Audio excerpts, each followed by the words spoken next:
Day. Yes. Graduation Day ng PTL Children and TRCF.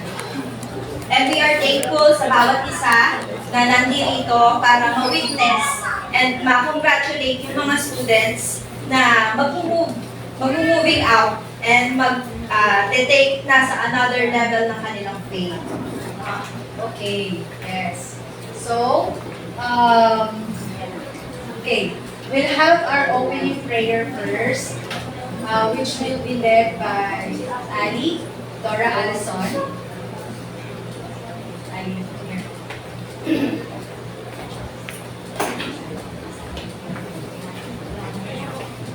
Please rise up for our opening prayer.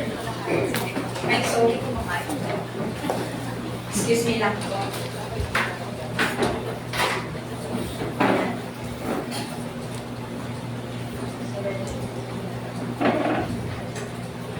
Let us bow down our heads and close our eyes in prayer. Dear Father, Almighty God, thank you for this wonderful day. Thank you for the amazing opportunity for us to praise and glorify your name. Thank you for the chance for us to graduate on children's ministry and move on to teens. Thank you for the life of Pastora Sinya and to our teachers who have given us knowledge about God's Word and has acted as our second teachers here in church. Thank you to our parents and families who have always loved us and supported us as we are led in God's faith. Continue to bless them and guide them as we grow older. As we celebrate our graduation here at Children's Ministry, continue to guide us and bless us for future opportunities and events. May you always guide us and protect us from any harm and always love us, no matter what. Lord, we ask all of this in Jesus' name we pray. Amen. Amen. Thank you very much for that wonderful prayer. Please remain standing for our national anthem.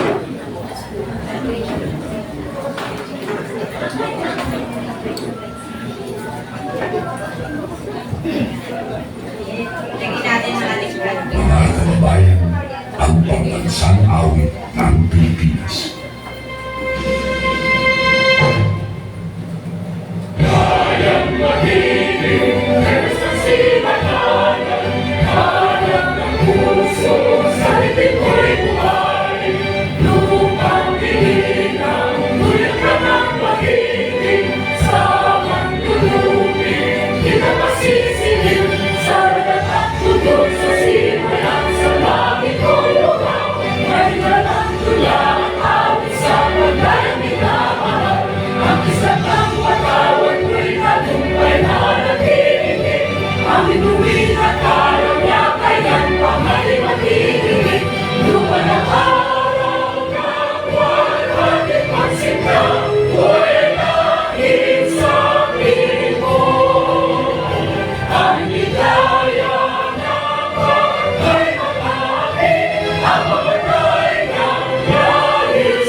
Salamat po. Maaari na tayo.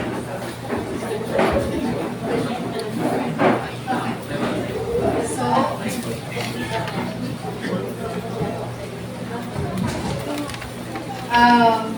to start with, let us have an opening remarks from Teacher Jenny.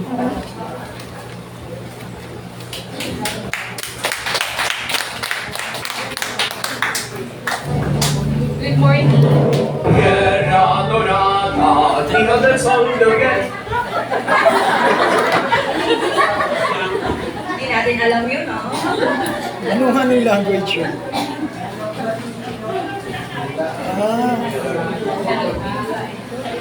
Good morning. Good morning, everyone. Lalo-lalo na sa ating Panginoon at kay Pastora Sinya, to the parents and the audience na nandito ngayong umaga. Good morning po sa ating lahat. At kami po, from PTL Children, na hindi ko rin po alam kung pang ilang batch na po ito na gagraduate ngayon. Ibig sabihin po, from grade 6, lilipat na po sila sa pre-teens po. So, yun na po yung next na magiging youth po natin. So, salamat sa Panginoon sa tulong ng mga teachers and assistant teachers. Naging matagumpay ang kanilang tawag ito, lakbayin doon sa spiritual life nila. So, another life na naman yung kanilang tatahakin ngayon, being grade 7 and to the coming pre-teens. Alam ko na si God yung patuloy na kikilos sa kanila.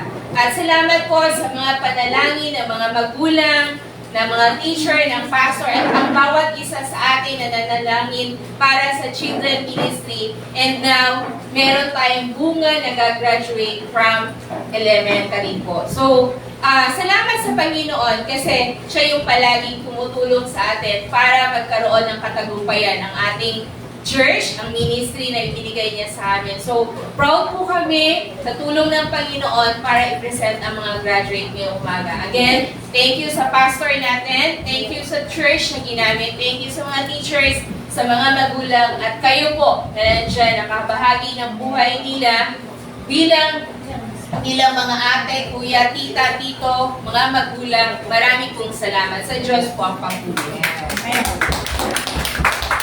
Thank you, Teacher Jenny, sa iyong message.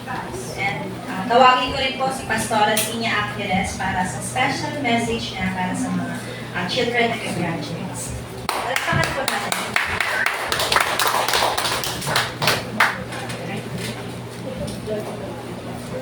Mula sa aklat ng Ephesians chapter 6, para sa mga graduate, where are the children? Here po. Sabi dito, children, obey your parents in the Lord, for this is right. Obey your parents in the Lord. Pero sa panahon ngayon, you have obeyed your teacher and you are here to graduate. Maraming salamat sa Panginoon sa mga pagkakataong katulad nito na marami na ang nakagraduate, hindi na natin malaman kung ilan sila. Pero dahil sa pagsusumikap at pagpapasensya ng mga teacher na ibinatag ng Panginoon sa buwanan ito, everything will turn out right.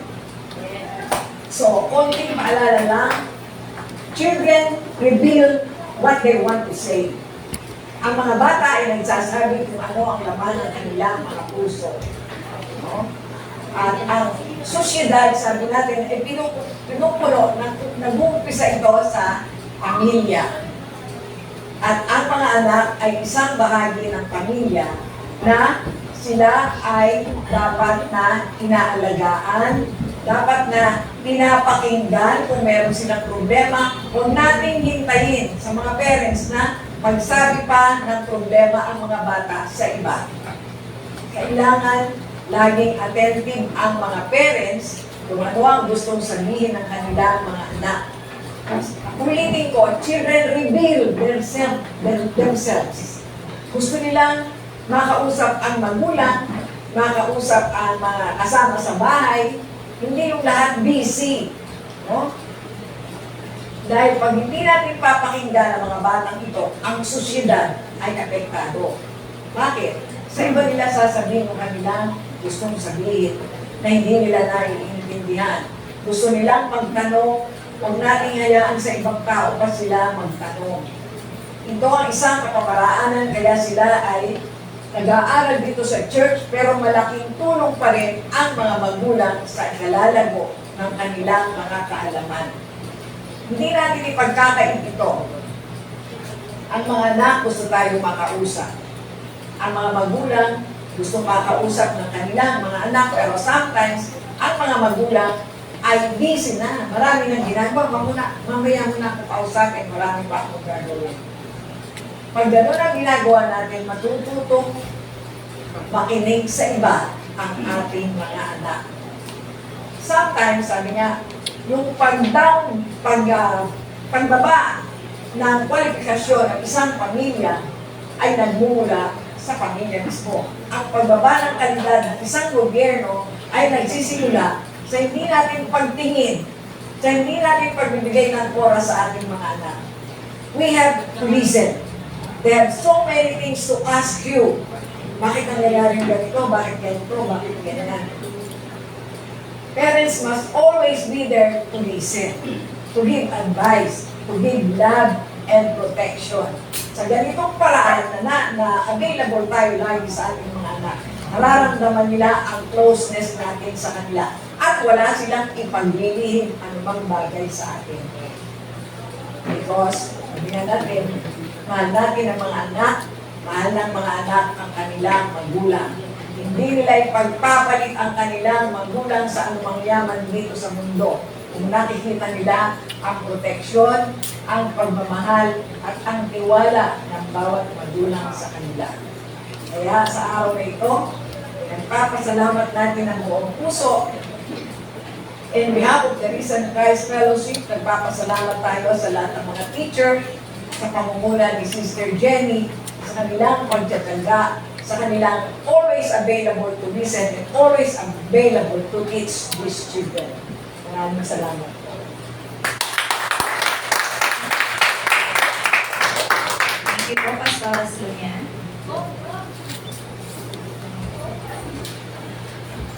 Okay, we will now present the graduates for 2025 PTL Children Ministry.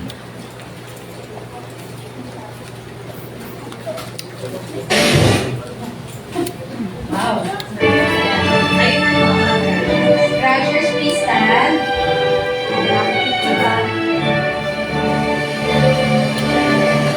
First, we have Elvin Isaac F. Bonarse.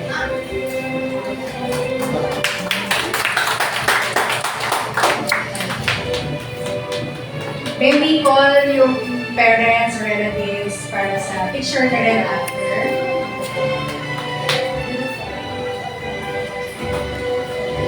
Picture yan. Picture.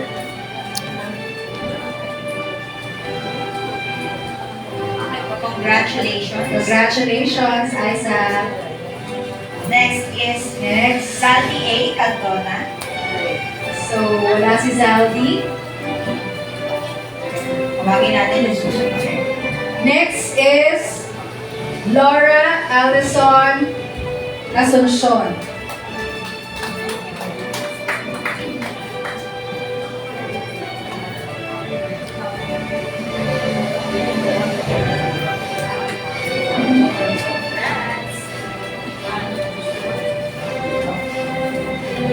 Congratulations, Ali. Picture.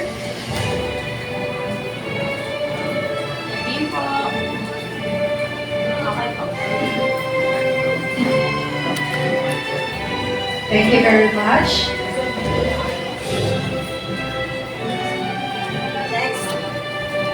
Next we have Rigor B. Caputol. So, wala rin si Rigor. Then we have Queenie Esther P. Sumalinsing.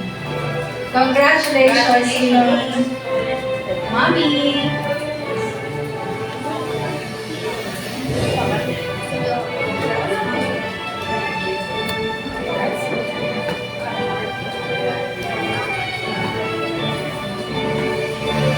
Again, congratulations, Queenie. Picture.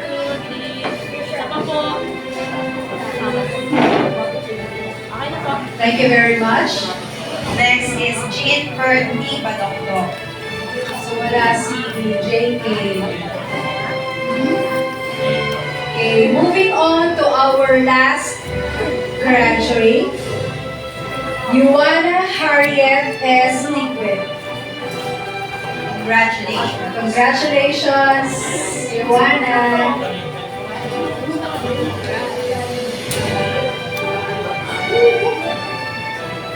Picture again. 1, 2, 3. Saka po. 1, 2, 3. Okay. Calling all the graduates, mag-picture muna tayo. Come on. Akan kailan din sa stage? Magiging picture mo tayo. Go! Go! Kasama pati pa yung parents pala. Sorry. Parents din, yun yung mga graduates. Group picture tayo. Usap pa kayo dito.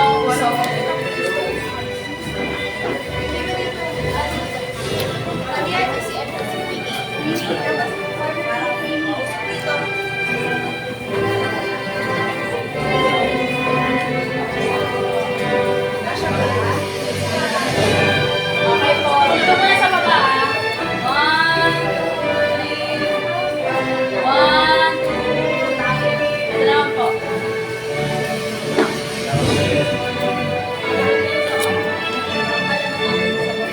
Okay po. 1, 2, 3. 1, 2. Last one po. 1.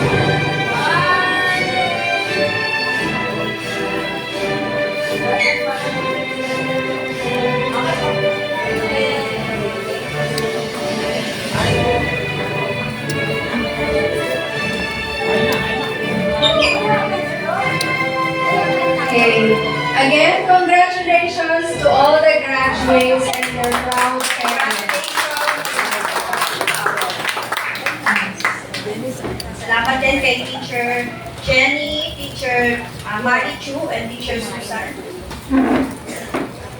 So, proceed tayo sa ating announcements. Meron pa rin tayong teens and pre-teens. And after yan ng sermon dito sa baba, pag nagsa-cell group time, yan, doon sila aakyat sa taas para naman sa teens and pre-teens. No? At patuloy pa rin yung ating mga online Bible study. Children, teens, and pre-teens online Bible study. Yan, every Saturday sa G-Meet, 5 p.m.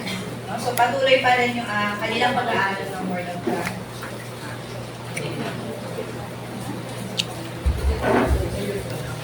Okay. So yung para sa PTL Children, as usual, may every Sunday tayo, 10 o'clock, sa taas 10. So sa mga, kung meron kayong mga bagong kids, pakiakit na lang sa taas para sila naman yung next generation natin. So, ito na yung, okay. Congratulations again, and maraming salamat sa inyong suporta, sa inyong pagmamahal. And please always pray for each and every one of us, especially sa children ministry, para mapagpatuloy natin yung pagtuturo sa mga bata. Okay? Thank you very much again, and good afternoon and happy evening. God bless us all.